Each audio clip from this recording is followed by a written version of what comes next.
We choose to go to the moon in this decade and do the other things, not because they are easy, but because they are hard.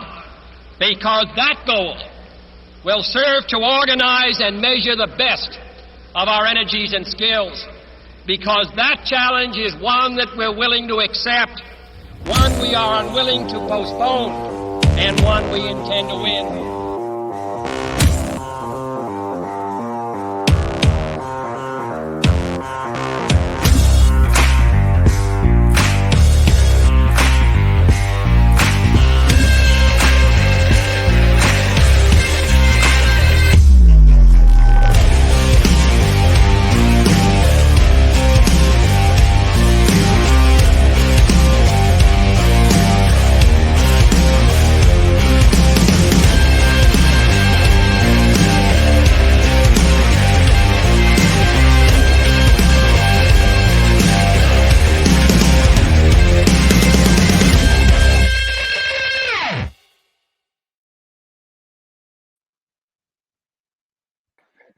Good morning, Syndicate. Hope y'all are good.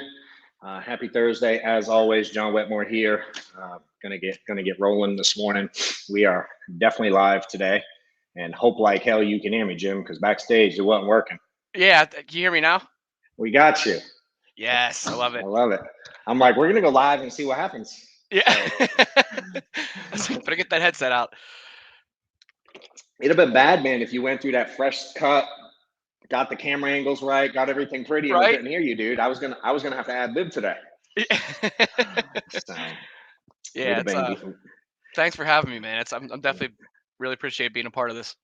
Hey, you got it, dude. Happy to have you on. So, you've been in the group for a minute. I'll be honest, as you know, we don't know a ton about each other. Joe, let's see, already 500 premium or 500. Oh, hold on. Let me see my question my way because I opened another browser. 500 premium or 500 new annual commission? We'll find out in a minute. Facebook user, your name ain't popping up on my chat because you didn't do the StreamYard thing. But we'll figure out who you are in a minute. But yeah, we don't know a ton about each other, dude. Obviously, Camper connected us. We've been chatting a little bit. I know you reached out to have me help on some automation stuff. We started talking, and I like your damn story. So I'm like, hell, let's get on and figure out more about you live. Yeah, I appreciate that, man. Yeah, Joe's been a great piece of it. Someone I can lean on and everything, and use for resources and stuff like that. He's been really helpful for sure. He's one hell of a connector, man. Yeah. Him and his buddy partner in this thing, Tony is like an insurance networking guru, and I'm like, damn, Joe's starting young. I'm noticing that. Joe's starting young. He's gonna outdo it. Yeah, he's definitely a go-getter for sure. Anyone that reaches out to me for anything, I'm like, hey, Joe, you know this guy? He's like, yeah, and he gives me the whole story. Like, damn, I can't even hardly remember people's names. Right. This cat remembers everybody's names and story. Yeah. So, the little bit I know about you, Jim runs a company called Dial Hub, which is, again, you can correct me if I mess anything up because I definitely will and usually do. Yeah, you're fine. But Dial Hub, a lead distributor, if you will, reseller, however you want to call it. I know you do a lot of live transfer stuff. Yeah, that's what I specialize in is live transfers. We really don't resell anything. Everything's exclusive. You generate everything on your own. Yep. Not like one of these aggregate, whatever they call them. Yeah, no, 100% on our own. We purchase our own data, run everything through our own systems and software. I love it, dude. And then I started digging, and I found out you actually know how to sell a bunch of insurance too. I do. I've sold a decent amount in my day, that's for sure. Yeah. 2018, I was the #1 producer in the state of Pennsylvania and in the region. And I've since just grown. Like this idea and stuff with Dial Hub is honestly just to help support the insurance agency as I got like more into my career and everything. And the idea was to sell it just so I could afford myself, basically. So to explain that. Explain what you mean by that. You and I chatted, basically, so like yeah. No, that's fine. So basically, like, I mean, it's a decently expensive, product to have or start with. Live transfers are not cheap, but they do have an insanely high return on investment if you can afford them. Typically, like the smaller end of our, if I'm doing 40 leads a week, that's you're probably gonna run you around $8,000 or $9,000 in the month. So that's on like the smallest account we could do. Yeah. And but you're saying you ran the leads. Explain like the money part. Like, no, you don't have the detail, but I'm saying you ran the leads to pay yourself so your insurance agency could stay above water. Is that correct? Kind of what I heard? Yeah. So like the last couple of years back, like I'd say the past 2 years, I paid myself $36,000 that way that I could afford to put every dollar I had into the business and stuff, and like learning all the the loops and things like that were definitely not comfortable in the very beginning. Like there was a lot of money spent that I probably could have got around and everything. I definitely learned the hard way, but I mean, it taught me a lot of lessons and stuff that I probably wouldn't appreciate now had I not gone through that.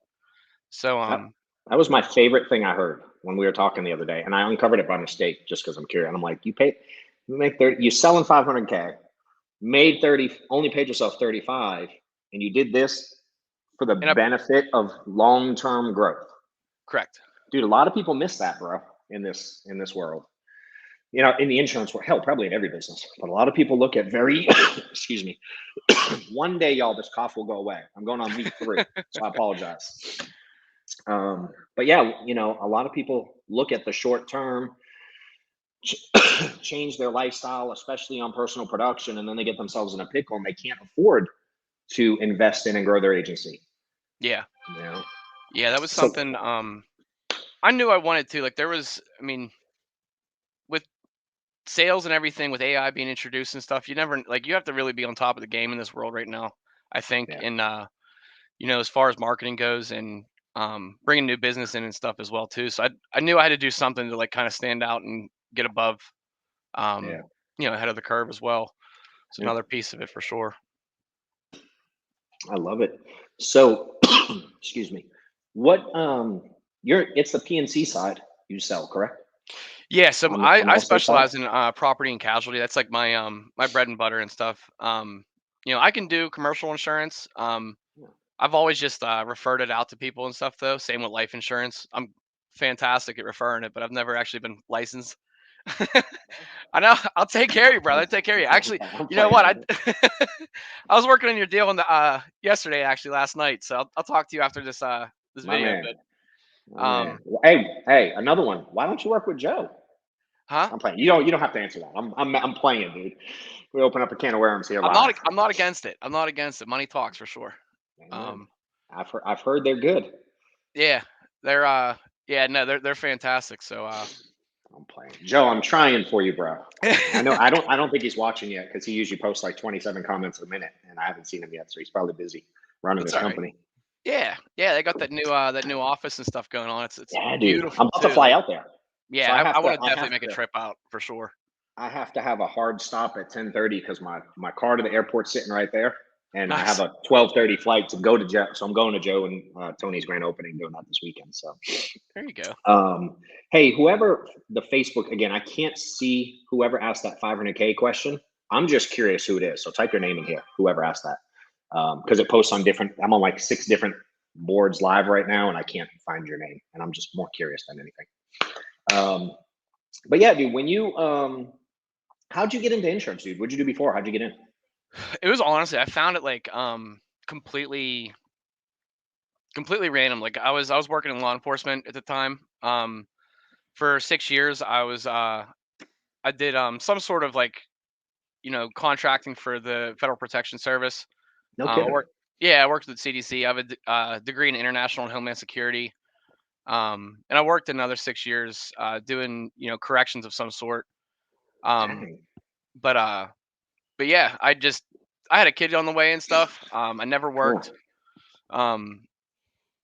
Never had a weekend off for I'd say 12 years, and always had always constantly midnight shifts and stuff. And it took a huge toll on my family life. Really? 100%. So I got tired of it and jumped into insurance. It was, I've taken tests and stuff like that when I was younger and everything. Everyone was like, go to sales. And I was like, I'm not going to sales. Like, screw that. It's boring. When you did the overnight shift, where were you in law enforcement? Like, were you in a jail or the overnight shifts? I was at the CDC. It was like a secret location, top secret location. So you can't tell us where? Not too much. Yeah, I can't really tell you. Dang. Is CDC like the COVID people? Isn't that what they do? No, they I'm not that smart with stuff like that. I think they probably I don't think that they would do anything with that, honestly. No, I think that's probably a different department. Yeah, who knows? I don't know. What's the craziest thing you've ever seen that you can tell? Like I thought it was really so like they have like buildings up there that are really cool that, like, let's say like if, for example, like the main infrastructure for different it's hard to explain, like different things that like happen around the country and stuff like that. There's servers that hold on to these things, and it's like an emergency type of server. Yeah. So like if that room would basically like get anything would like go on in that room, let's say that it was like over a temperature like of like +2, that entire room would suck down the oxygen in the room, and like basically if you're in the room, you're dead. Like it's wild. There's like some really cool like buildings and stuff like that we were. So I didn't really completely know like what I was watching after, but it was. Dude, is like the FBI going to be at your front door here in a minute if I ask too many questions? I'm playing. So, all right, let's talk about transition and insurance. Because I was that way, man. I was not that type of work, but I was corporate America doing a job, and probably like most of us, found the opportunity and went for it. What was it like for you at the beginning? Were you amazing at it? Did you suck? What was that? I was terrified. I was yeah, I didn't know what I was gonna do. The first month I wrote 91 items in insurance. So like that's like basically I don't know, 91 items, probably like 65,000 in premium. Are you serious? Yeah. How? So I mean, I was working live transfers, so I will say that I had away. I had a fantastic mentor that taught me a lot that I got to learn from. So dude was like, take live transfers. Here's why. Here's the were you paying for them, or did they adjust your comp? No, he paid for all the live transfers and stuff like that. My job was strictly to sell. We even had like service people, so it was just like. Have you ever sold before? Any? No, nothing. Never. So you just come in the door ripping it. Dove right in and sold 65, something like that, my first month. Yeah. What can you give advice for someone coming in new, dude? Like, because as you know, you've been in the business. A lot of people feel like they need to know all the product, know the underwriting, know the whatever before they go at it.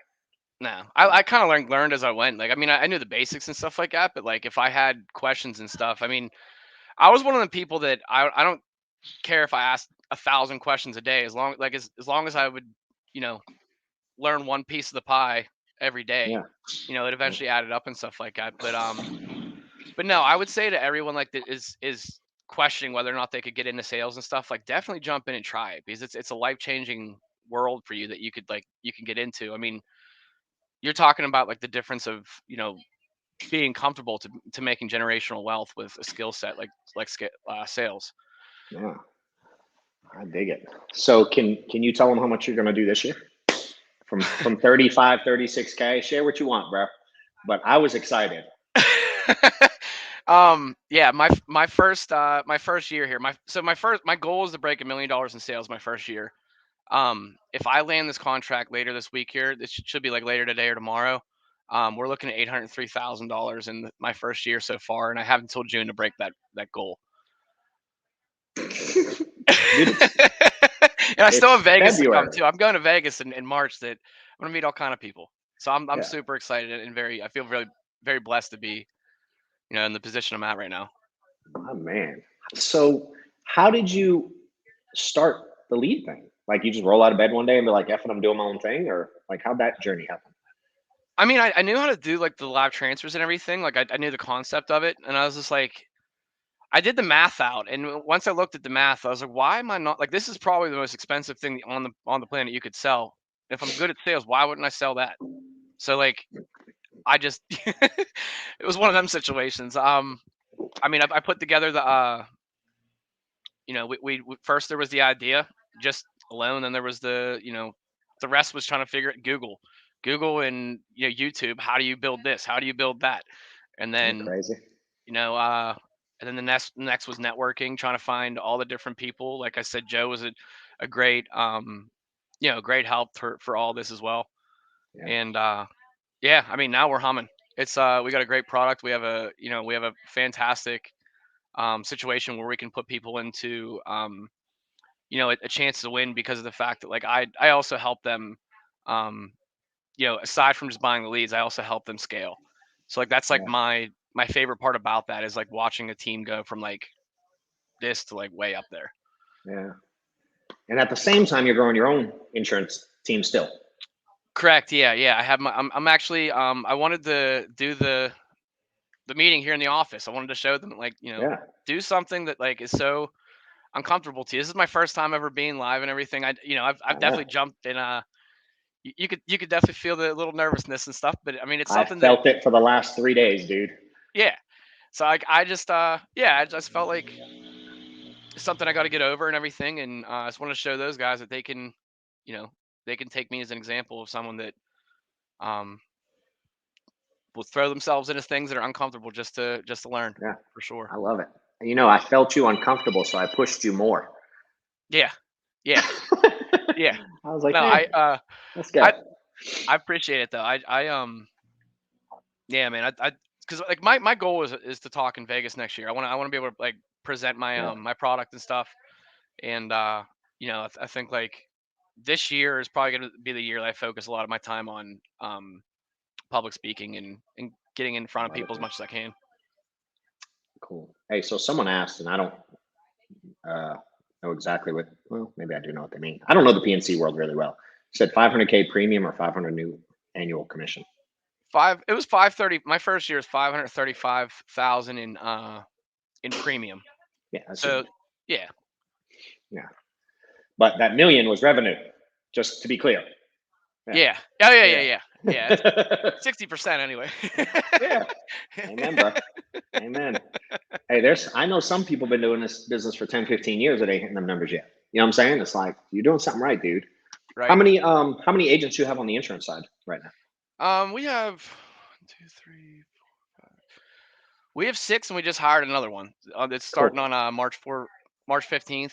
And then, but yeah, we're just continuously growing and stuff. They W-2 in your world? Do you W-2 your agents? We have them both. So they're like a low base, but then they have main, like a lot of their stuff is all commission based for sure. Yeah, got it. Because they're And then how many are on the lead side employees, or is it just you?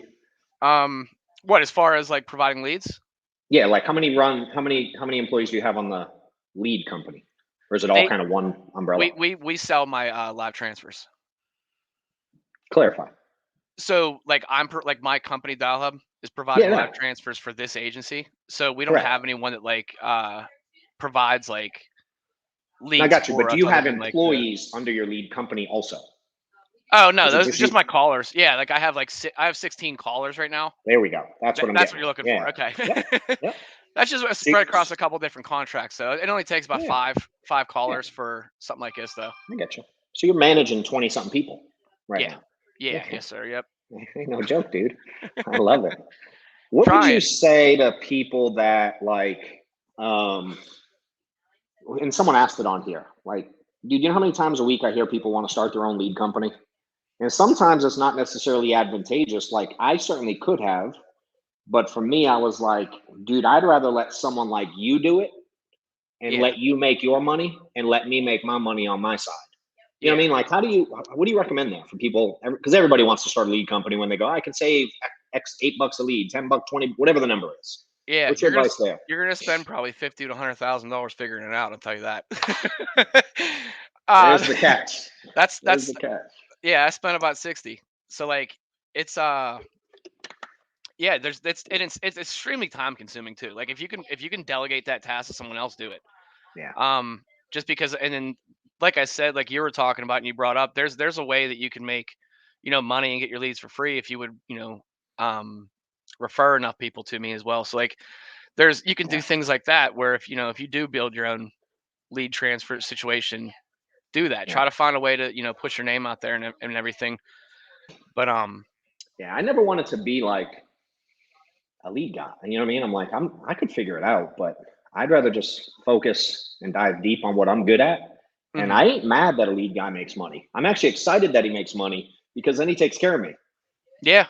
You know what I'm saying? I'm like, I'd rather have the relationship, long-term business And that's not right for everybody, because I have some buddies that do their own lead thing too. I'm just like, for me personally, the mental energy that would have gone into the lead space would have drained mental energy that I could have put into the insurance agency. You know what I mean? And I didn't want to mess with both personally, but teach their own.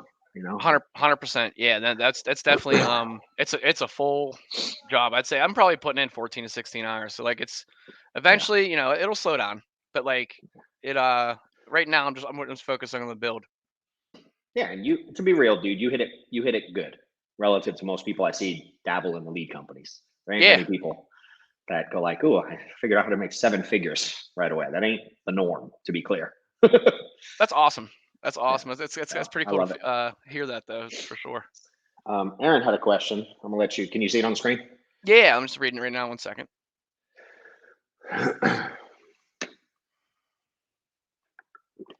Do you start new agents at W-2 for income security as they start out? I don't understand the question fully, but do you? I do. Yeah, there's a catch and everything with that. I would say, like, if you're ask her, is she starting out, or is she like, has she been? She's not brand new, but I don't know how long she's been doing it. But based on her social, she's not like, she didn't just roll out of bed yesterday and start doing insurance. Okay.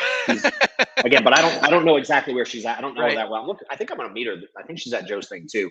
Her and I follow each other on social. So based on what I see, she didn't roll out of bed yesterday and start. Okay, so if you've been doing it a while and stuff, I would say probably try to get closer to 1099 if you can. Like once you've established a situation where like you can have your agents grow and you have a system to where like you can basically put it on them to bring the hard work aspect into it, then I would do it 1099 because they're going to benefit more like from a a cost standpoint, and you're not going to have so much of a risk. Yeah. So she's been 2 years. I'm asking for when I bring. Are you in PNC, Aaron? Also, what side? I think she does that side too. I believe. I like her little slogan she does. Yeah. Something about, there was like, if you're gonna do insurance, you better love it or something. It cracked me up last week. I was waiting for it. Yeah, I figured there was one connected to that one. Yeah. But yeah, no, I mean it's definitely not bad to put, like, if you're starting out a new agent and stuff, I would say like it wouldn't be bad to have a W-2 agent if in the very beginning, but I would not give them a high base. I would definitely do a super low base, just enough to pay their bills to where they're not stressed, that they're going to lose their house or anything like that. But like make sure that they're working for it and put the most that you can into the 1099. That's what I would do. I agree, dude. Anyway. Like, I'm always looking at what's duplicatable, and not to say you can't grow something big with W-2, but it's like how much payroll burden are you willing to carry relative to the risk level? You know what I mean? Where for me personally, I was trying to build something where I create an army of 1099 independent, self-sufficient. I didn't want to have like for lack of a better term, a welfare program. You know what I mean? I didn't, and not that, like, I get it, but and again, maybe it's bad wording. Yeah. But that wasn't what I was looking to create. I wasn't looking to manage a bunch of people day in, day out forever. I don't like managing staff at all. I actually effing hate it. My personality is better for like, give me a 1099 guy. Let me teach him how to be independent. Let me tell him, you know what I mean? So again, I think Aaron, dude, it's pick your poison. They both work. Cause I know some people that have an army of W-2 agents and they print money too. It's just, I think a lot of it comes down to personal preference. Wouldn't you say, dude? Yeah, I would definitely say, like, for sure. I have both opportunities here at this office here. Like for example, like if we have a producer that comes in and just a rock star, like someone that's proven, someone that has a crazy background, I'm gonna throw them on a situation that's gonna create them the most kind of money. I mean, 1099 is gonna be a situation where someone can become a millionaire one day. They don't have to, they're not capped as much with with W-2. You're only gonna have so high of a cap. Yeah. This was I like this one. So Ryan said, "Be careful 1099 CRS requirements." My thing is like what I've always said about this, Ryan, is like because you can't tell a 1099 person what to do technically. You know what I mean? You can't control their schedule. You can't go come in at 8, go at 5, blah blah. But I can go. I give all the 1099 people leads at 8 o'clock, and at 8:02 there's no more leads. So come if you want. You know what I mean? Like there's a there is a fine line to balancing it, because you do have to be careful there. But I also don't have to commit to the 1099 guy and be like, sorry, I'm out. You know what I'm saying? There is that benefit for sure. Yeah, I like that side of it. I'd be like, nah, dude, this ain't working. I'm out. I like the aspect of because I feel like if you're gonna work on my team, you have to work at my speed. I'm not. Yeah. I don't have Amen. any time for complaining, crying, all that kind of stuff. Everyone that works with us is very much like an adult. They're all self-motivated and stuff like that. So I love it, dude. How if someone wants leads from you, wants to connect with you, how do they do that? Because I definitely want to give you the opportunity to push them out to the crew. Yeah, absolutely. They can definitely reach out to me. Dialhub.net.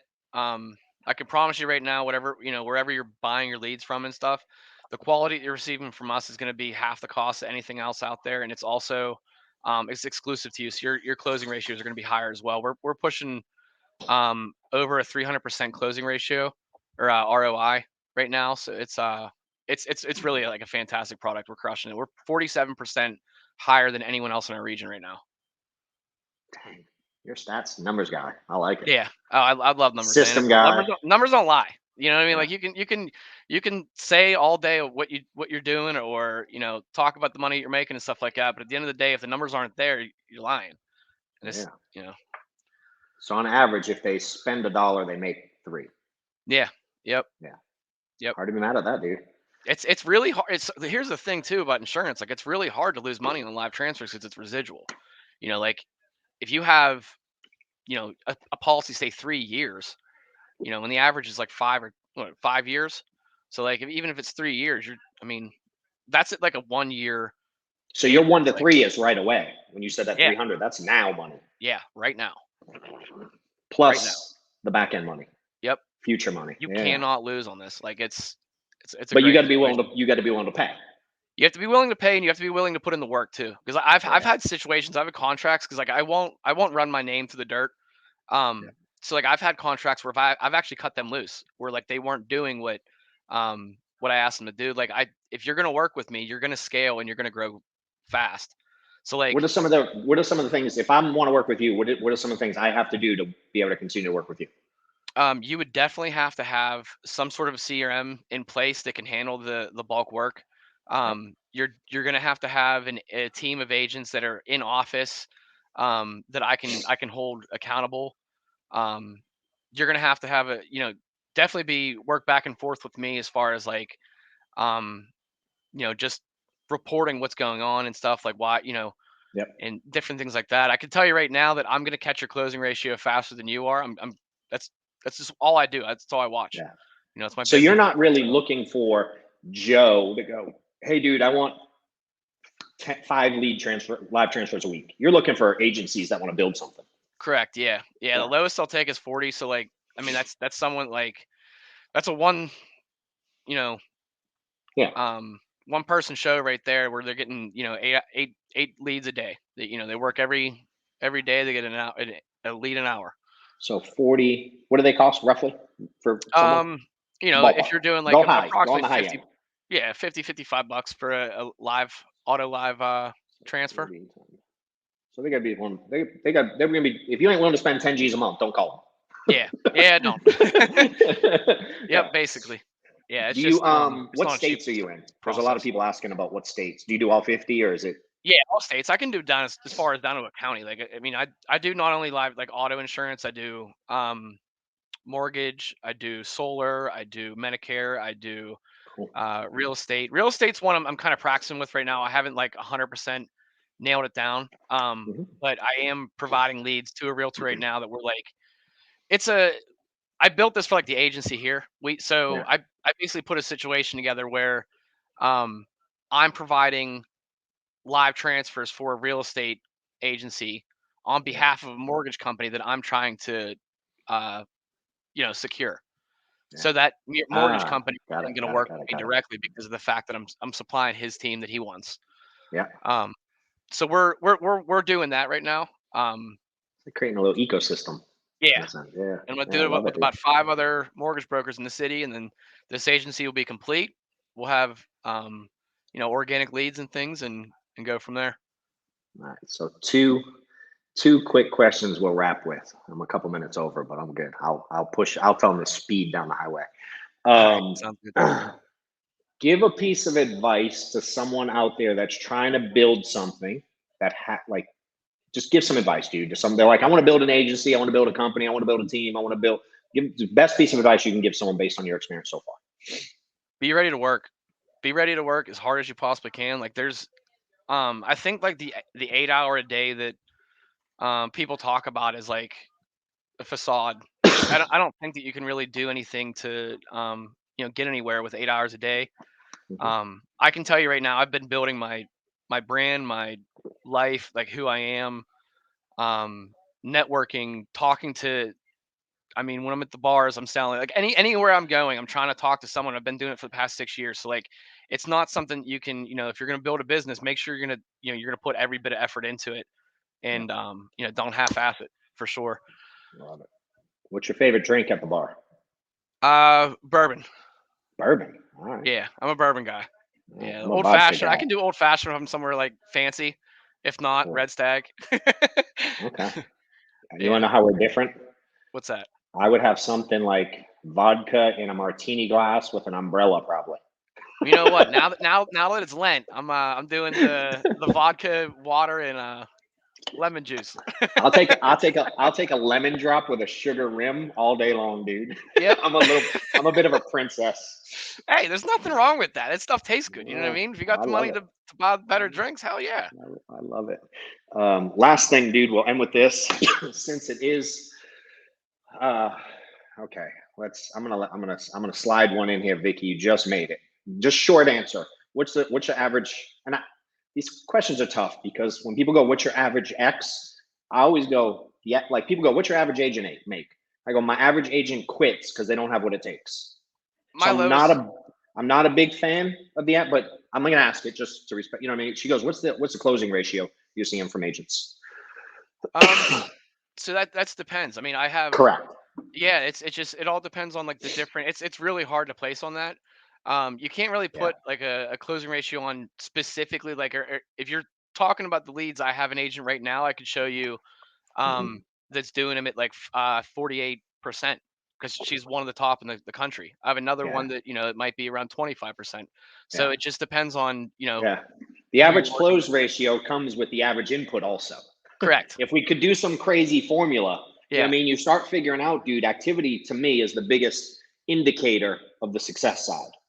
You know what I'm saying? And your closing ratio is going to come with the follow-ups too as well. Like, you have to include in there you're calling them 5 times a day with a CRM system and stuff, and you're following up on every single thing that ever gave you any sort of, in.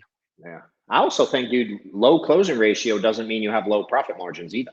I know people that close double what I do, and I've made way more money than they do. Yeah. You know what I mean? It's like the scalability of it all. So I think it's, again, good question. I have a product like that too. Like I have a different product where like I'll do it in bulk for a really, really low cost where it's not so much about the closing ratio as it is what you're spending and what you're bringing in. What you're netting. Amen, brother. Yep. Amen. All right. Last question. Since it is Tactical Thursday, keep it simple, but like give them something that we can hang up on this call now. They can go implement today to change their level of success in some way. Anything. Wide open, dude. I would say when I first got into insurance, this was something that what was the quote? I grabbed the quote for you guys. I'm pulling up right now.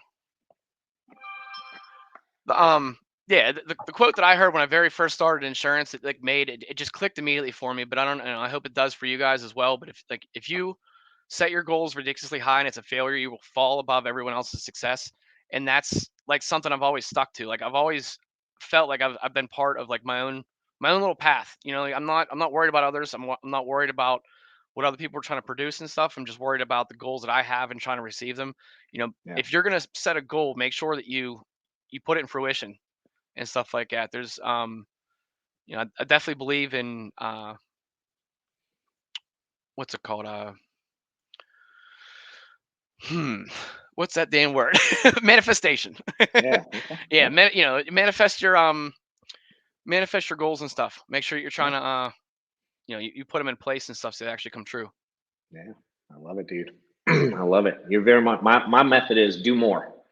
Yeah. You know what I mean? Like, and again, you seem to be on the same path with let's work a bunch, do a bunch, mess up a bunch, spend a bunch.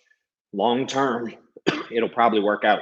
Oh yeah, absolutely. Yeah, definitely don't be scared to jump out there. I love it, my dude. Well, I appreciate you getting on. Excuse me, guys. One day, if anybody knows how to get rid of a damn lingering cough, please let me know, because I would love the advice. Bourbon. But appreciate you getting on, dude. I know we'll talk soon. We'll definitely have you on again. Hope y'all have a great day. I got to roll to the airport, so have a killer day, dude. Appreciate your time. Awesome. Thanks, brother. Appreciate it. Thanks for having me on. All right, guys. Hit them up if you need anything. Call us later. See you guys.